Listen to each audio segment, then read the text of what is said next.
5 నిమిషాలలో చాలా ఈజీగా క్రిస్పీగా టీ టైం కి పర్ఫెక్ట్ గా ఇలా చేయండి. బయటలా క్రంచీగా వస్తుంది.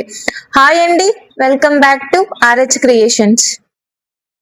ఆనియన్స్ కట్ చేసి నీట్గా వాష్ చేసుకొని ఒక బౌల్లో వేసుకోవాలి. దానిలో 2 స్పూన్స్ ఆఫ్ కారం, 2 స్పూన్స్ ఆఫ్ సాల్ట్, ధనియా పౌడర్, గరం మసాలా, కొద్దిగా పసుపు, కొత్తిమీర, పుదీనా, కరివేపాకు, 2 పచ్చిమిర్చి చీలికలు వేసుకొని నీట్గా కలుపుకోవాలి. అలా కలిపేసుకొని 10 to 15 మినిట్స్ పక్కన పెట్టేసుకోవాలి. అలా పెట్టడం వల్ల ఆనియన్ నుండి నీరు ఊరుతుంది. దానిలో కొద్దిగా కార్న్‌ఫ్లోర్, బియ్యపిండి, శనగపిండి వేసుకొని కొంచెం గట్టిగా మిక్స్ చేసుకోవాలి. ఆనియన్స్ ఎక్కువ ఉండాలి, పిండి కొద్దిగా తక్కువ ఉండాలి.